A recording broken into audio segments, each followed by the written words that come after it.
Hola, ¿cómo les va? Esta es la clase teórica número uno, la primera clase teórica que introduce la primera unidad de trabajo del curso de forma objetual y arquitectónica uno de la carrera de arquitectura del Instituto de Arquitectura de la UNSAM, ¿no? Hemos tratado de encuadrar algunas atenciones en la primera clase en la que nos encontramos en el campus y en la que tuvimos algunas conversaciones tratando de empezar a poner en foco de qué se puede tratar este curso, cómo entender los problemas de la forma arquitectónica y sus modos de estudio, por lo menos lo que vamos a proponerles en este curso. Y me gustaría ahora detenernos un rato, una hora aproximadamente, en prestarle atención a algunos fundamentos teóricos y a algunas explicaciones un poco más concretas, sobre todo respecto de cómo establecer esta relación entre representación y forma, los modos de emplear a la representación con este comportamiento analítico organizativo que esperamos que tenga en este curso, en estos términos que nos interesa llamar notación, es decir, una forma de representación que anote y ordene determinado tipo de características, y qué relación se establece entre esos criterios de representación y de análisis y los procedimientos geométricos, las leyes organizativas que están cifradas en la idea de simetría.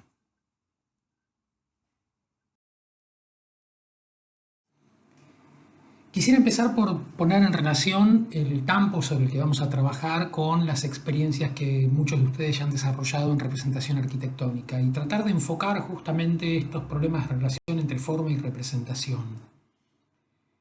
Y en particular, cómo se despliegan estos problemas en la arquitectura. El historiador inglés Robin Evans nos muestra esta comparación de dos imágenes que se refieren ambas al mito del origen del dibujo en la tradición clásica.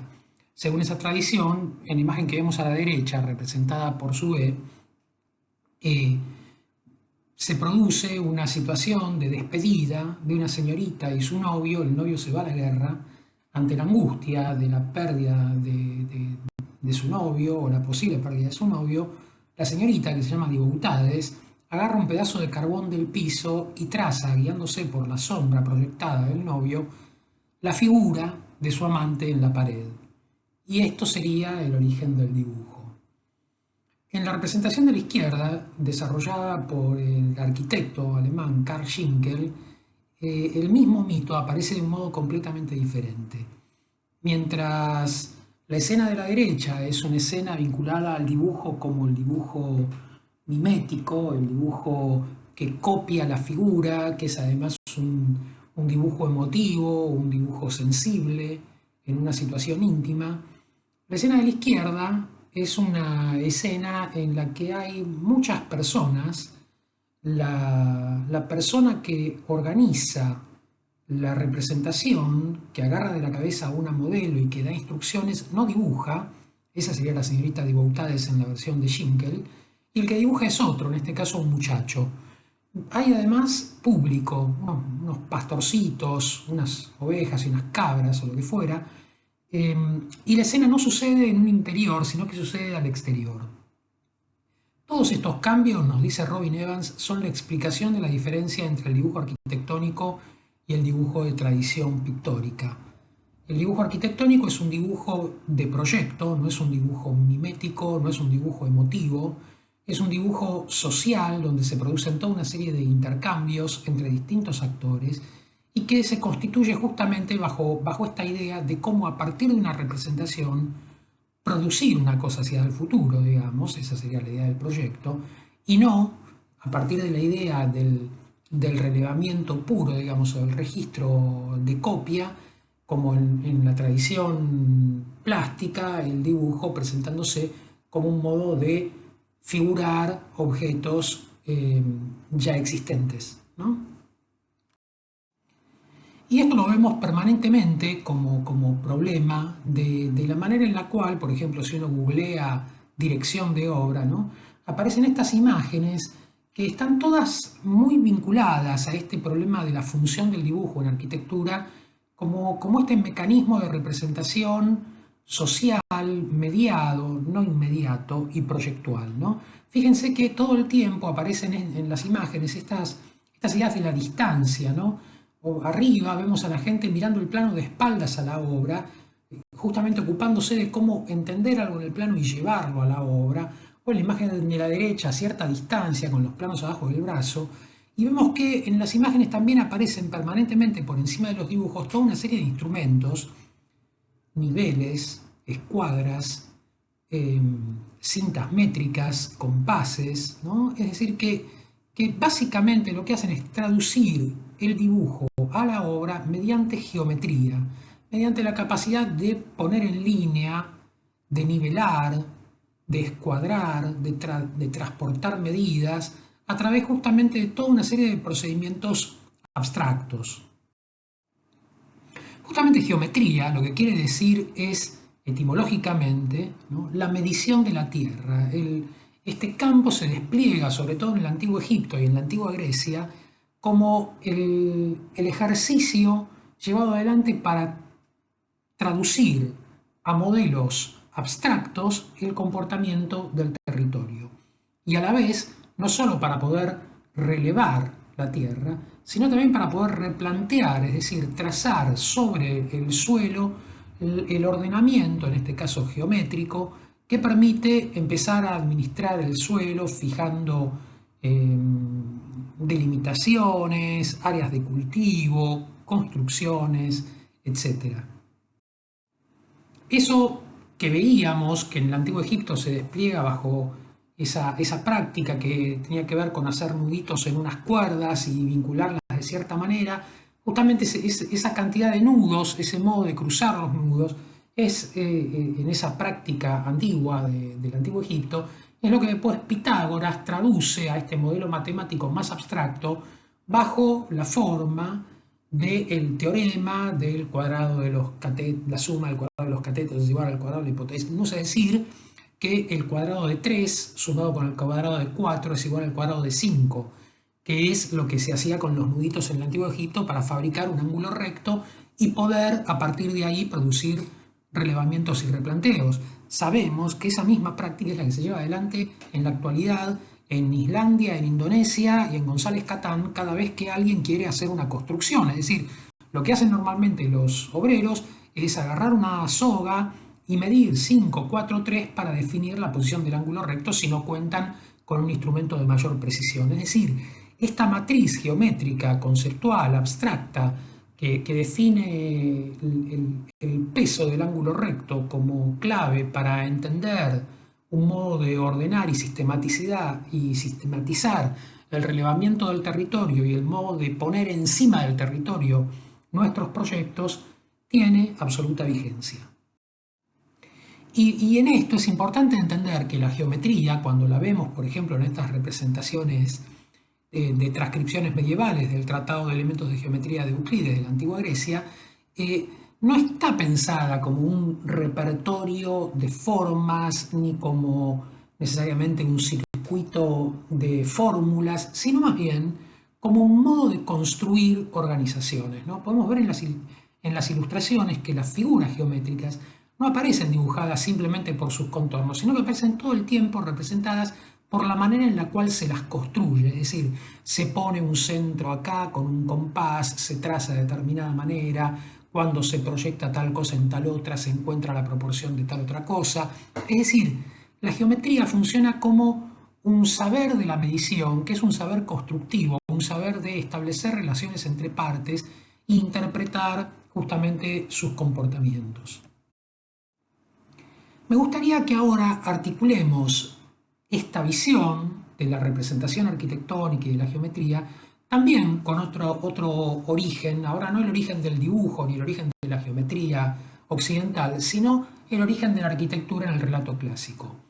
Ustedes saben, hay una tradición que dice que el primer arquitecto fue Dédalo y que lo que hizo fue construir el laberinto en el cual habitaba el Minotauro en la antigua isla de Knossos. El crítico español Josep Quetglas hace una muy linda versión de esto que nos puede ilustrar sobre cómo enfocar los objetivos de este curso. Él dice, Desde siempre ellos han querido hacernos creer que Dédalo, el constructor, fue el primer arquitecto y que su obra El laberinto fue la primera arquitectura.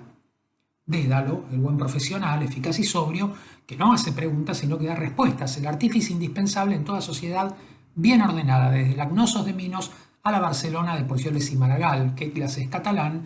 Está hablando de funcionarios catalanes y dice, hay un mito que es que dice que el arquitecto es un profesional que no se hace preguntas, sino que le dicen, construime una cosa para meter un monstruo adentro, y va y lo hace, ¿no? Él dice, nos mentían. Nunca pudo ser Dédalo el primer arquitecto porque su laberinto no era arquitectura. Para funcionar, para engañar al incauto, aquella fábrica prodigiosa, aquella implacable máquina de desorientar debía perder su apariencia, desvanecerse, renunciar a dejarse reconocer, debía no tener forma. ¿Y quién es capaz de llamar arquitectura a lo que no tiene forma? Ahí no hay trayecto ni dirección, no hay adentrarse o estar saliendo, ni siquiera volver a pasar por el mismo sitio llega a reconocerse como repetición, porque estamos confundidos, ¿no? Y tampoco puede medirse así el tamaño, el ritmo del lugar. Todo es una indefinible vaguedad que acompaña los pasos siempre iguales del desorientado. En tal continuidad no hay arquitectura. ¿Cuándo aparece la arquitectura? Cuando entre tanta indiferencia se distingue una forma, cuando en el laberinto se fija una dirección, un trayecto, cuando Ariadna tiende el cordel con el que se señalará el camino. Saben cómo es la historia, ¿no? Este monstruo, el Minotauro, recibía regularmente un conjunto de jóvenes atenienses para comérselos, que entraban al laberinto, se perdían y él, aprovechando el desconcierto, se los comía. En determinado momento, por supuesto, viene un héroe desde Atenas, otro joven dispuesto a matar al Minotauro, pero podía perfectamente terminar como todos los demás. Pero es un muchacho de suerte porque Ariadna se enamora de él. Ariadna era una princesa que vivía ahí en Knossos. Y Ariadna le dice, vos andá y metete en el laberinto, pero yo me quedo acá afuera, agarro la punta de este hilo y vos seguí con el ovillo para adentro y ahí te vas a orientar porque vas a poder volver tus pasos para atrás siguiendo el hilo. Es entonces cuando cada cosa pasa a tener nombre y posición. Tú eres la entrada y tú el camino, tú la trampa y tú la salida, tú el centro y tu orilla, nombre, es decir, identidad propia, diferencia, relaciones mutuas, forma. Es Ariadna y no Dédalo el primer arquitecto. El arquitecto no es quien construye, sino quien identifica la forma. La arquitectura aparece con el mismo gesto que dota de sentido al edificio, que lo interpreta.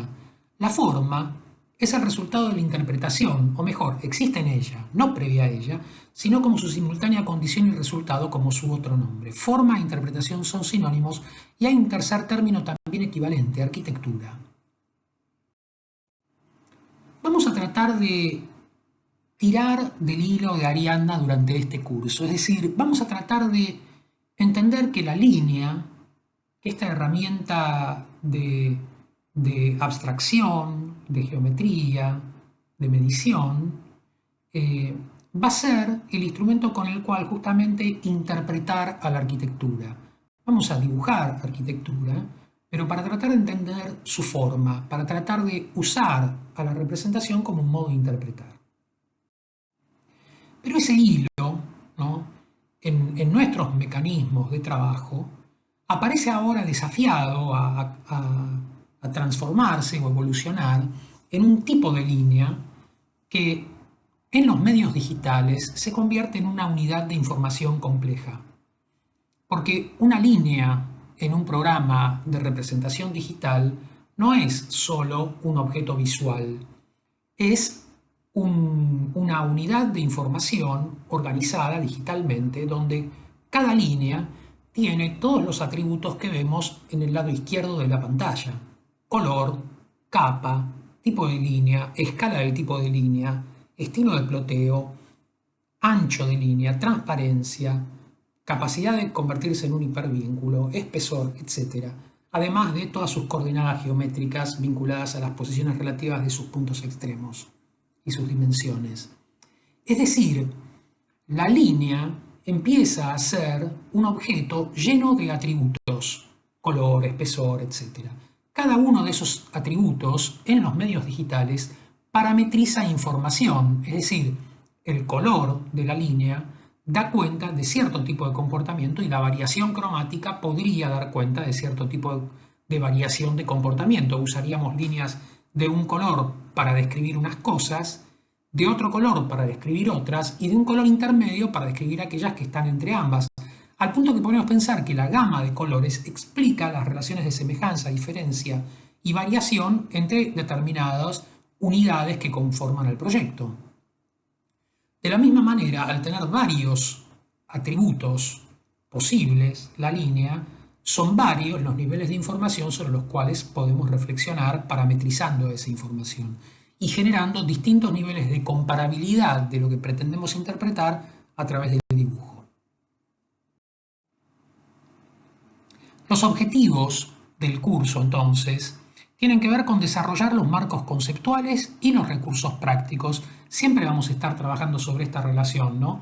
No se trata solamente de reflexionar teóricamente y de tener ideas, ni de dibujar exclusivamente y tener destrezas, sino de encontrar la relación entre esas capacidades reflexivas y esas capacidades prácticas para conocer y operar con la forma arquitectónica, fijando especial atención a las relaciones entre materia y organización a través de los procedimientos de modelización y generación de formas de mediana complejidad. Es decir, vamos a tratar de estudiar los problemas de forma, sobre todo como relaciones entre materia y geometría, entre materializaciones en el mundo y modos de abstraer esas materializaciones y esos comportamientos en modelos abstractos, en este caso además digitales, gráficos, ¿no? El curso tiene fundamentalmente dos unidades temáticas, una que va dirigida hacia la geometrización de la forma, es decir, cómo podemos partir del estudio de ciertos casos que son objetos en el mundo, arquitecturas en el mundo, y convertirlas en modelos gráficos analíticos, y una segunda fase en la cual vamos a tratar de convertir estos modelos analíticos en otro tipo de materializaciones, en este caso, modelos materiales desarrollados por nosotros mismos, tratando de investigar todo el tiempo cómo volver lo más fluida y reflexiva posible esta articulación entre conceptualización y modelización de las lógicas organizativas y comportamientos materiales. Entonces, vamos a empezar trabajando sobre esta idea de cómo producir un modelo geométrico que represente una forma arquitectónica. Esto supone empezar por organizarnos entre varios estudiantes y despiezar al edificio, y que cada uno pueda poner en valor la lectura de la organización de ciertos elementos de este edificio, de ciertos despieces de este edificio. Entender, por ejemplo, cuáles son sus elementos principales y sus relaciones. Poder ir del volumen a la superficie, tratando de reconocer el comportamiento de pisos, cubiertas, cielos rasos, tabiques, etc. Y cada estudiante, entonces, determinado uno de estos elementos de estudio o despieces de estudio, va a empezar a construir esta superficie básicamente a partir de líneas, tratando de entender cuáles son las unidades que conforman a este elemento, con qué ritmo, con qué lógica organizativa, con qué sistemas de repetición, de variación, de contraste, y básicamente con qué reglas organizativas eso se lleva adelante, que además serán reglas que tendrán correspondencia con los propios procedimientos de generación del dibujo. Esto básicamente va a tratar de poner en foco además estas condiciones de comparación de los distintos elementos que conforman al edificio y las distintas unidades que conforman a cada uno de los elementos a través del uso de la parametrización como modo de establecer relación entre propiedades y atributos de la línea, es decir, cuándo usar la variación del espesor, cuándo usar la variación del color, cuándo usar la variación del tipo de línea, como modos de representar variaciones de los comportamientos de los materiales de la obra. Básicamente, entonces, esto supone una estrategia de construcción de un dibujo muy abstracto, un modelo digital, que además vamos a estudiar como una secuencia constructiva. ¿Cómo hago a partir de una línea para poder producir una forma compleja? ¿Cuántas operaciones hago sobre esta línea de repetición de distinta clase a través de mecanismos de simetría para finalmente poder dar cuenta de la forma total de este elemento. Entonces, en este primer trabajo práctico nos ocuparemos de organizarnos para poder despiezar estos casos en el equipo y que cada uno desarrolle en un modelo digital 2D esta modelización de cada uno de estos elementos. Esto básicamente se trata de producir, cualquiera diría, un dibujo, ¿no? Bueno, es un dibujo del cielo raso, la pared, el piso, etc. Pero la manera en la que vamos a hacer este dibujo justamente pretende volver más reflexivo su condición de modelo conceptual y organizativo, y no la copia del comportamiento de los elementos, sino que el dibujo va a ser de alguna manera la herramienta para investigar cómo se organizan las partes, qué tipo de relaciones guardan entre sí, con qué criterios se establecen las semejanzas y diferencias entre ellas, y cómo volver esto inteligible en la administración de atributos de la línea, color, espesor, etc. Después, en la segunda parte del curso, vamos a ver si con esas líneas podemos efectivamente volver a producir un modelo tridimensional analítico que ahora reflexione sobre la continuidad y discontinuidad de estos elementos, sus criterios organizativos, pero a partir de una experiencia material que ponga en valor el comportamiento material como condición para reorganizar esta forma. Cómo establecer criterios que le den a estos modelos materiales rigidez, estabilidad, coordinación de medidas.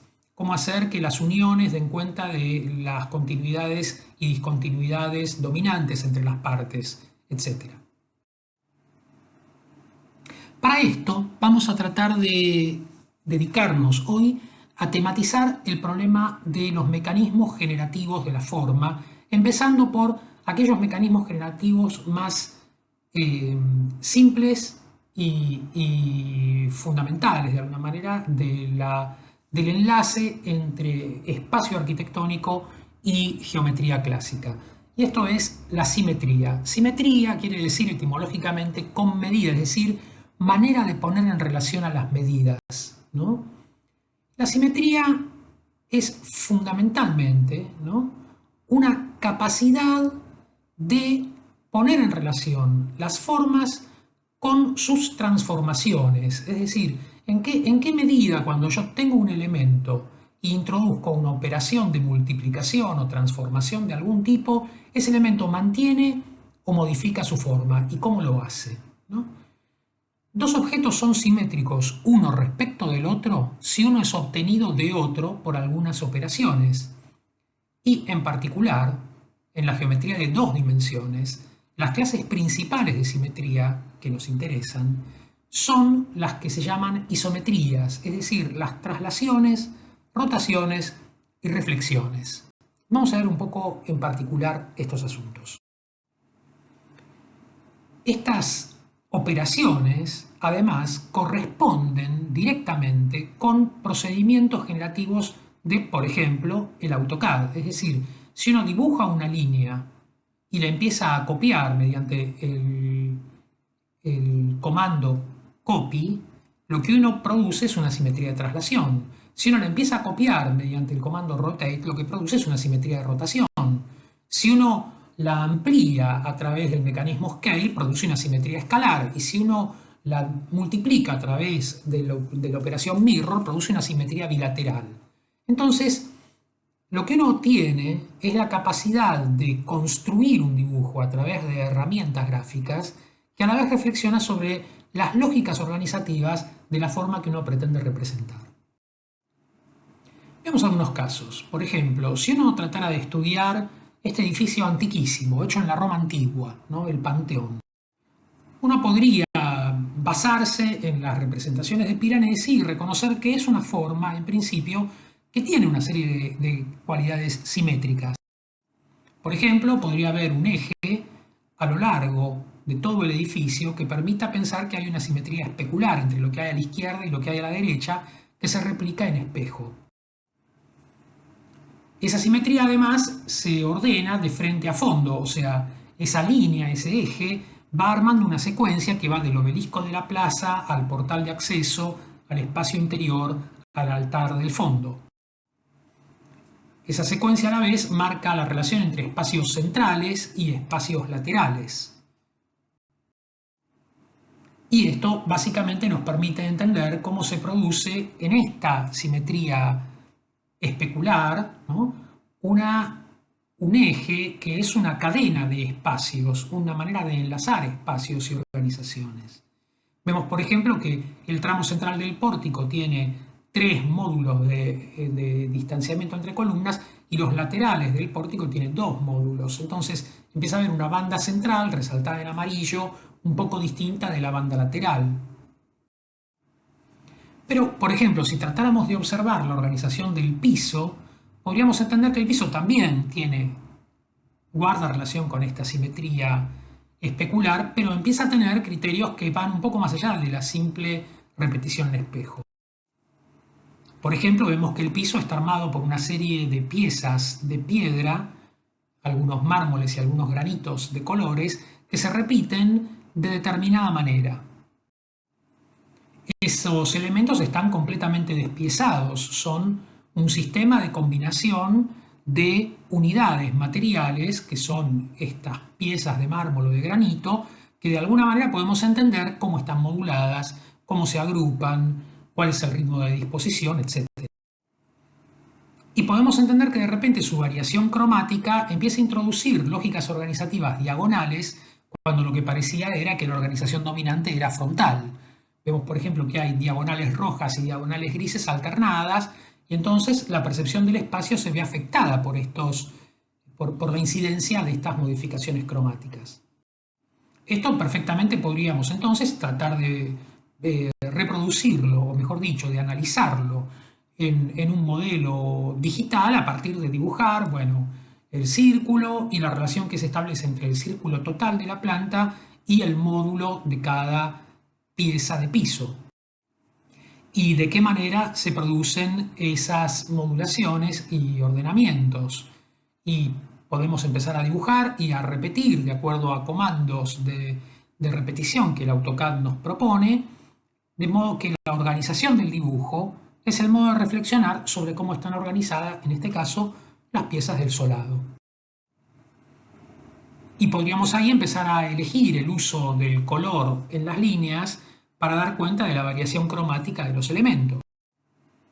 Podríamos además empezar a entender la manera en la cual a esa simetría, que parecía ser una simetría exclusivamente especular, se le superpone una simetría radial y un sistema de rotación de arcos que de alguna manera explican la organización de toda la envolvente y su huella en el suelo. Y a la vez podemos ver qué tipo de relación de medida guardan todas estas organizaciones internas con las organizaciones externas del área del pórtico. Rápidamente lo que podemos entender es que entonces la organización del suelo empieza a establecer relación con la organización de las elevaciones. Por ejemplo, podemos entender que hay una secuencia vertical de bandas que tienen que ver con justamente la lógica de apilación del proceso constructivo de elevación del edificio, donde hay unos sistemas de columnas repetidos radialmente alrededor del centro, ¿no?, que van ordenando la secuencia de altares mayores, menores, etc. Y cómo a medida que ascendemos en el edificio, esos mecanismos de repetición cambian moderadamente de ritmo, se van volviendo más continuos, etc. Esto podemos reconocerlo claramente en una sección y entender cómo se establecen ciertos ritmos y ciertos sistemas de medidas en esta organización de apilaciones y qué tipo de piezas son las que conforman cada uno de estos elementos, es decir, cómo se vinculan una serie de pilarcitos chiquititos en toda la faja superior que arman un ritmo muy continuo en el que hay algunos nichos alternados, uno cada 3, etc. Pero abajo esos pilarcitos chiquititos no coinciden con el ritmo de unas grandes columnas que a la vez se alternan con otros ritmos, ni tampoco coinciden exactamente con el ritmo de los casetones de los rebajes de la cúpula que vemos en la parte superior del dibujo. ¿Cómo es esta relación? De nuevo, reconocemos que hay variaciones y despieces de una cantidad de elementos en forma de piedras que se van combinando y ordenando y que podríamos ahora analizar particularmente para entender cómo se repiten, cómo se define cada uno, cuáles son sus sistemas de vinculación, cuáles son las variaciones cromáticas, cuáles son las variaciones de dureza de las piedras, de reflejo de las piedras. Cualquiera de estos temas podría volverse objeto de nuestra atención. Y podemos reconocer entonces cómo toda el área cercana al suelo, que aparece muy marcada por esta repetición radial, pero muy dominada por el eje principal de acceso al edificio que acá vemos desplegado en un ojo de pez entre la puerta de entrada y el altar principal, a medida que ascendemos empieza a volverse un sistema de repetición más simple, sin tantas variaciones ni contrastes. Hacia la cúpula, el sistema tiene un rango de repetición y de variación particular que tiene que ver con cómo achicar, profundizar, escalonar, pero de nuevo debiéramos atender con especial interés a ver cómo sucede esto para poder describirlo. Y por lo tanto hay un tipo de organización propia del suelo, un tipo de organización propia de la cubierta. Todo el peso del eje longitudinal que teníamos en el suelo empieza a quedar relativizado por el eje radial y mucho más central que se produce en la cúpula. Y encontraríamos entonces lógicas organizativas en tensión entre distintos niveles de organización del edificio.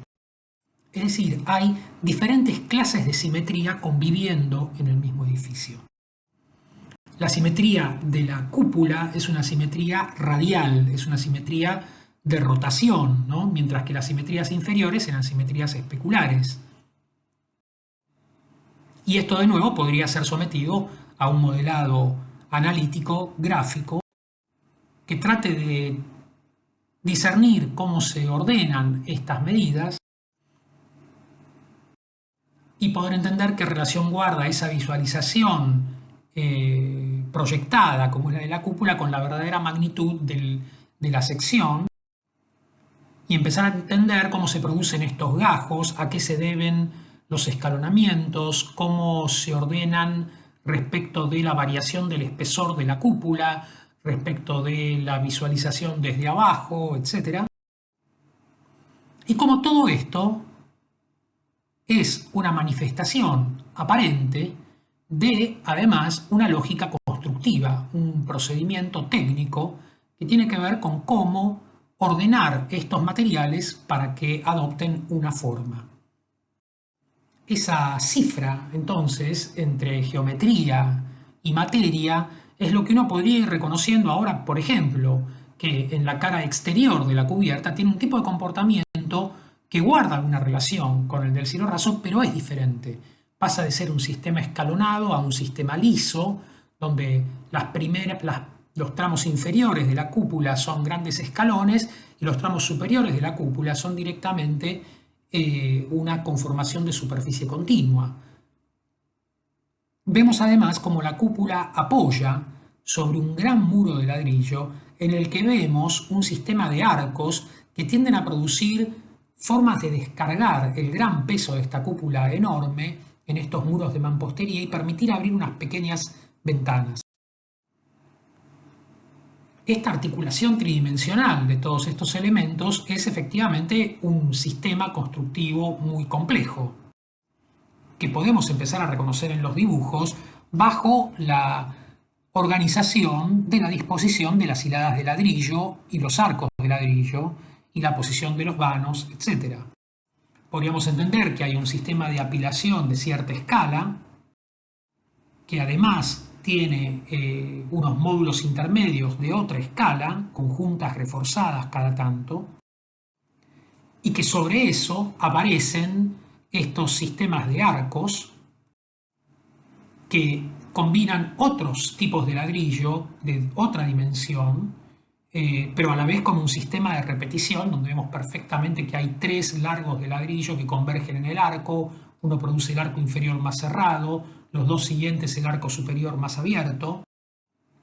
Y esto podríamos empezar a traducirlo a geometría y encontrar la relación entre centros de los círculos, apilamientos coincidencia con la forma general del espacio del edificio y la cúpula, y cómo esto, a medida que rota alrededor del eje central, empieza a producir toda una serie de ritmos que a la vez explican la manera en la cual esos vanos van alternando posiciones externas con posiciones internas, de modo tal de que el muro nunca aparezca completamente debilitado. O sea, cuando hay un nicho del lado de adentro, el lado externo no tiene vano, y cuando hay un vano del lado externo, el lado interno no tiene nicho. Es decir, la luz empieza a emplearse, las ventilaciones, los agujeros, como sistemas de ahuecamiento de este muro para volverlo más ligero y como modos de producir mecanismos de ventilación en el propio espesor de la pared. Me gustaría que ahora pongamos estas observaciones a la luz de algunas ideas que sintetizan de un modo muy interesante Reiser y Umemoto en su Atlas de Tectónicas Noveles, que vamos a usar como bibliografía en la cátedra. La primera referencia que queremos hacer al texto es esta idea de que hay una relación entre geometría y lo que ellos llaman finura. Ellos dicen la finura confronta con el hecho de que la mayoría de la arquitectura no está resuelta con la lógica de un único modelo, una única superficie, un único material. La arquitectura lidia con ensamblajes que involucran múltiples modelos, superficies y materiales. La arquitectura no es una cosa continua, monolítica, está hecha de múltiples partes y modelos de organización operando a diferentes escalas. Esto es lo que de alguna manera podíamos observar en el Panteón y yo diría en cualquier otro edificio, ¿no? Es decir, toda la arquitectura está permanentemente asociada al problema de la construcción, que si es algo, es este ejercicio de vincular materia para producir una unidad superior. Pero el modo en el que se produce esa vinculación, dicen ellos, debiera reflexionar sobre el problema de la finura. Ellos dicen, ¿cómo hace uno para lidiar con estas diversas organizaciones y elementos, no como una mera acumulación de diferencias, sino como multiplicidades dentro de una organización emergente, tal que la totalidad sea mayor que la sumatoria de sus partes? Ellos dicen, bueno, hay que entender que esto es un problema de administración de la finura o de la densidad, ¿no? ¿Cómo se establece la relación entre parte y todo? ¿Cómo se establecen las relaciones entre las organizaciones parciales y las generales?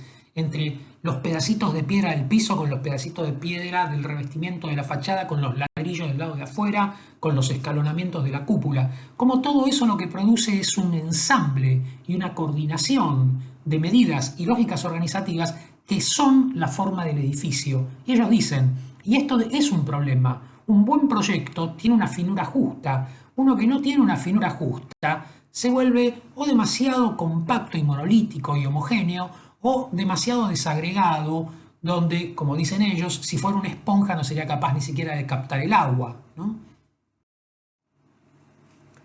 Podemos ver en muchos casos a lo largo de la historia cómo estos procedimientos de organización fundados en la simetría, en los mecanismos de repetición y combinación simples, se articulan de modos complejos y secuenciados para producir objetos con muy diversos tipos de comportamiento, pero al mismo tiempo muy consistentes entre sí. Un caso muy parecido al Panteón es el de la Villa Rotonda, por ejemplo, hecha por Palladio más de 1000 años después. Palladio toma de alguna manera una serie de condiciones del Panteón y ahora las aplica para hacer una casa de campo y recupera, por ejemplo, el problema de la simetría especular, pero ahora no la hace en una única dirección, sino la hace doble. Y no solo la hace doble, sino que no la hace focal, sino que uno pasa del exterior al interior y en vez de terminar en el altar, como nos pasaba en el Panteón, sigue hasta volver a salir al exterior. Entonces, esa secuencia se convierte en una secuencia abierta, en una dirección y en la opuesta, en la ortogonal también.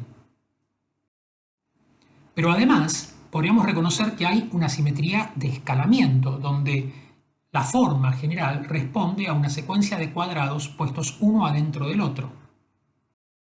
Pero además esos cuadrados están ordenados por otro tipo de cuadrados que conforman los módulos y se vinculan para ir definiendo las relaciones entre partes y conjuntos, por ejemplo, en la planta.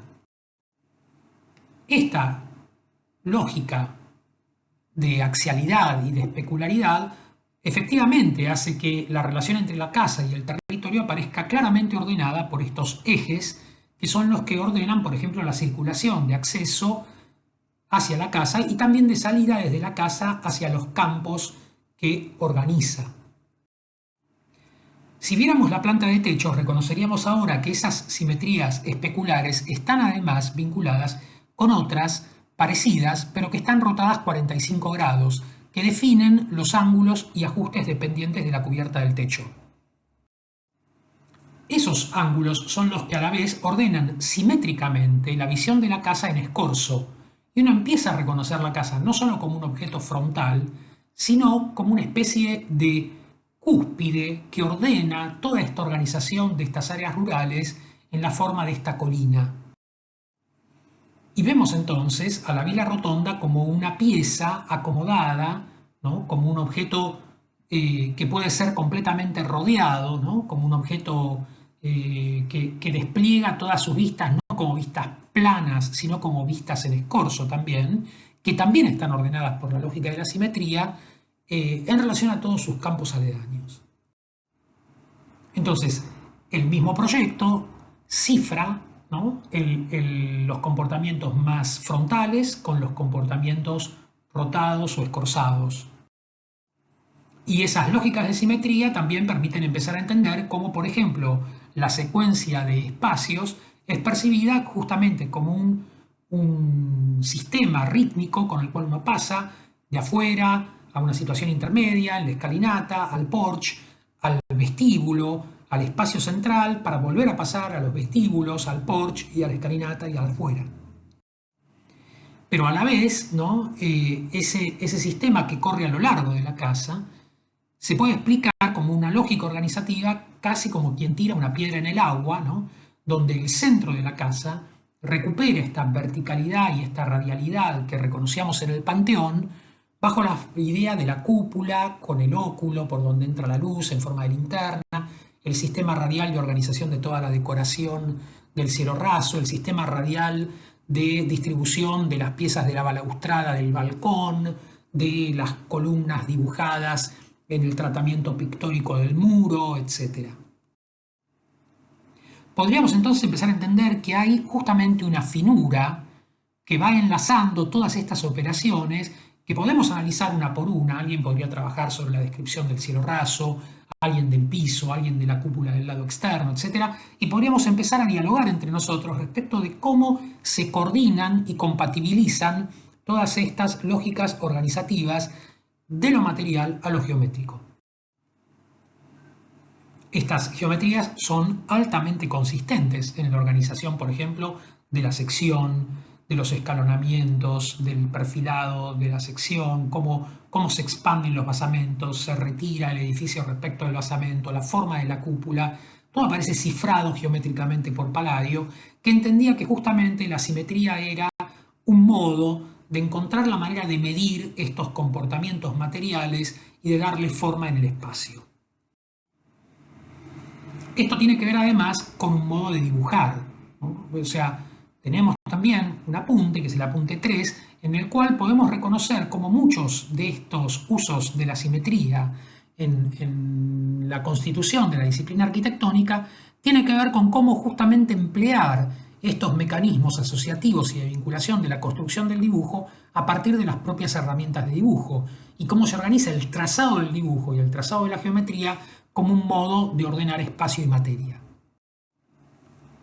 Aceleremos ahora a tratar de vislumbrar comportamientos de estos mismos mecanismos en arquitecturas contemporáneas, o por lo menos mucho más cercanas a nosotras.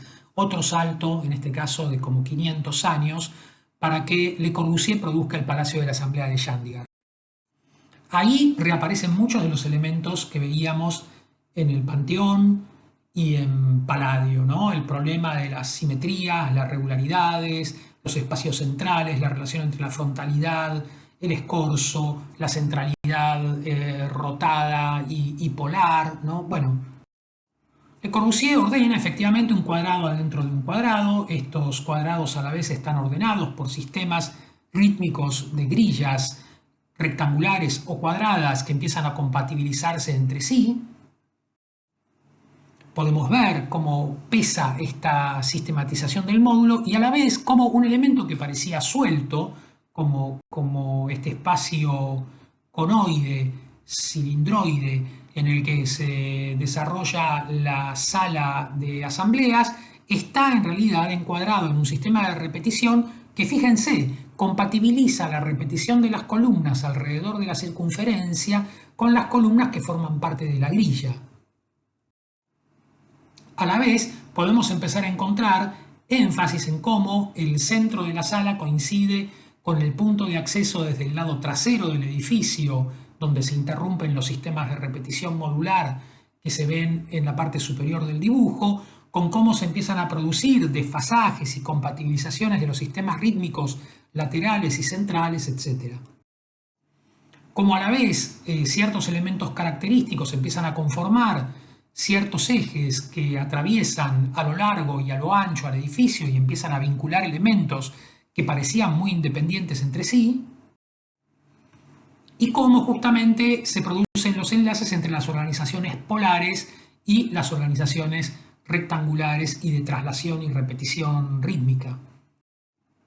Cómo las diagonales no solo tienden a ordenar la posición del círculo en relación al sistema de la grilla del espacio central, sino que a la vez empiezan a guardar relación con otras pequeñas diagonalidades propias de los accesos de la propia sala, pero a la vez empiezan a manifestarse en la planta alta como diagonales que empiezan a encontrar relación, por ejemplo, entre la sala principal y una segunda sala que aparece cerca del pórtico de acceso sobre el lado inferior izquierdo de la imagen, que es la sala de discusión complementaria a la sala principal, y cómo esa sala empieza a responder ahora a los órdenes diagonales que también empiezan a trabajar sobre simetrías oblicuas al modo de las diagonales de la Villa Rotonda, por ejemplo. Esa diagonal a la vez guarda relación con un ordenamiento diagonal que explica el modo en el que se secciona en la elevación, por ejemplo, el conoide del espacio de la sala de asamblea y la pirámide que cubre a la segunda sala de asamblea, y cómo esto a la vez empieza a guardar relación de tensiones de lado con el eje medio del edificio, el desplazamiento hacia un lado de la puerta de acceso, etc. Cómo sobre esto se impone un sistema rítmico completamente regular en el pórtico de acceso, etc.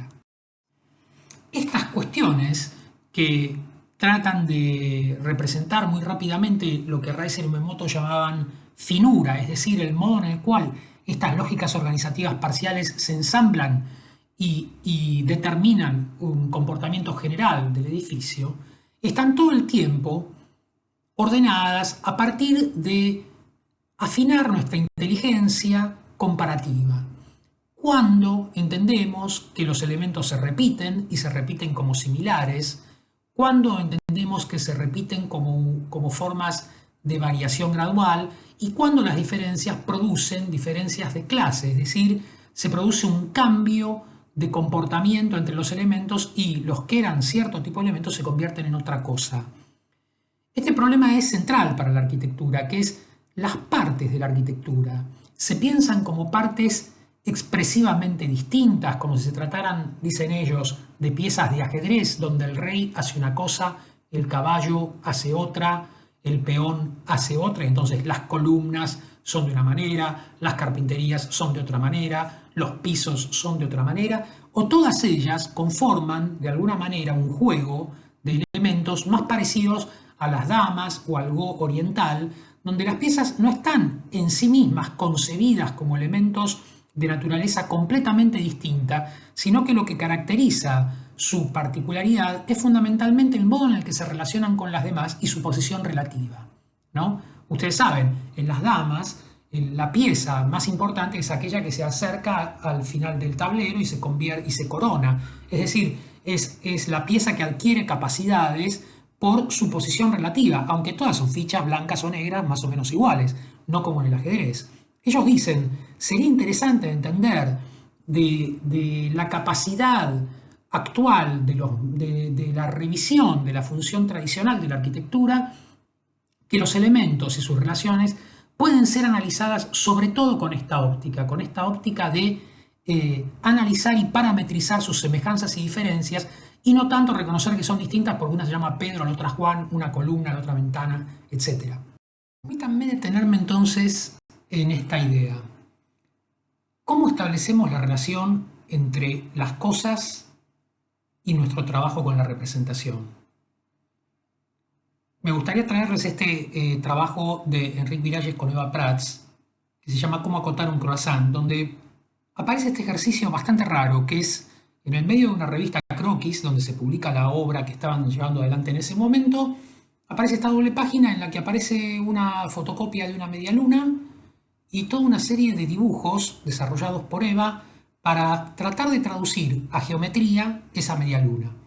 De un modo muy difícil, ¿no? Como es una forma muy compleja, muy variada, y sin embargo hay toda una serie de herramientas para ir encontrando un modo de geometrizar eso y producir un modelo gráfico que describa muy precisamente la forma de la media luna. Cortes, plantas, arcos, centros, sistemas rítmicos, etc. Y dice Miralles, o escribe, una superficie se envuelve sobre sí misma y aparece un interior que se forma al sobreponerse al exterior. Luego los extremos se cierran sobre sí mismos y forman la envoltura sobre la que se agrupan los pliegues. Reconoceremos esta forma en el interior de la bóveda bucal. Está hablando de cómo se hace la media luna, ¿vieron cómo es? Es como una especie de masa de empanada de hojaldre, digamos, plana, que se enrolla y después se juntan las puntas y al juntar las puntas se arman los pliegues. Y dice, eso guarda relación con el tamaño de la boca, ¿no? Y dice después, al medirlo, las cotas devuelven la transparencia a esta forma con todas sus cualidades negativas, incolora, inodora y sin sabor. Y un croissant, la medialuna en Argentina, es para ser comido.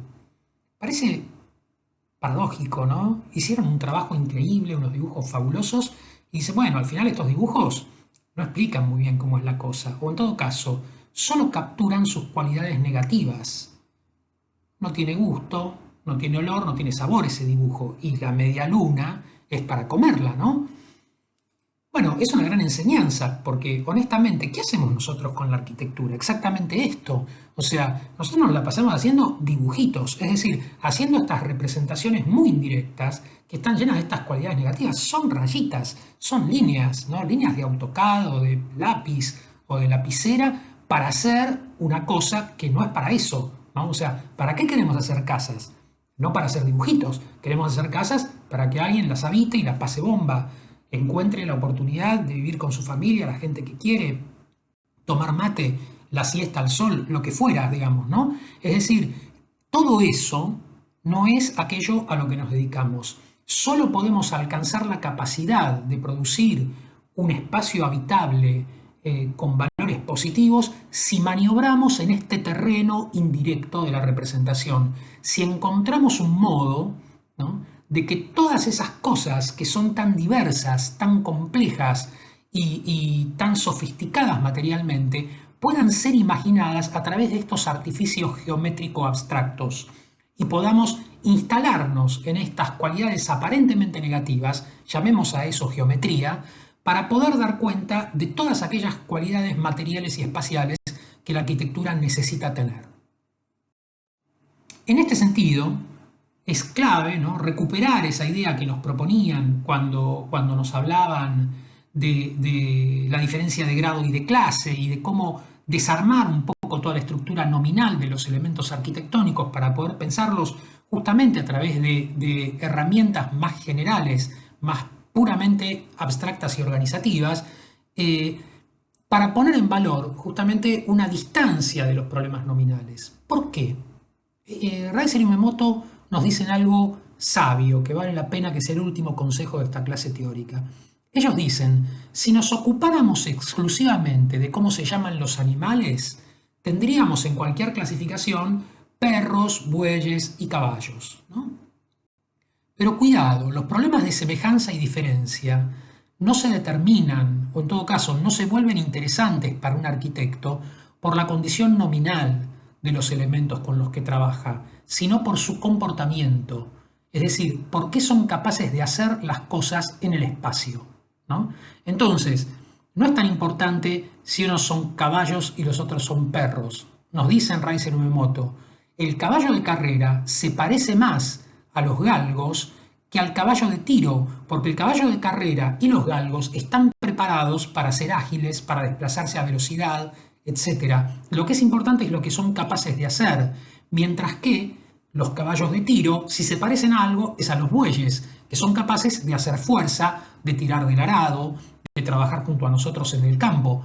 Es decir, los problemas de semejanza y diferencia en arquitectura, en la organización de la forma, no son problemas nominales, son problemas de cómo se comportan las cosas. Para eso necesitamos desarrollar un alto nivel de observación analítico para entender cómo son, qué atributos tienen, cómo son sus medidas, cómo son sus colores, cómo son sus comportamientos materiales, cómo son sus comportamientos frente a la luz, etc.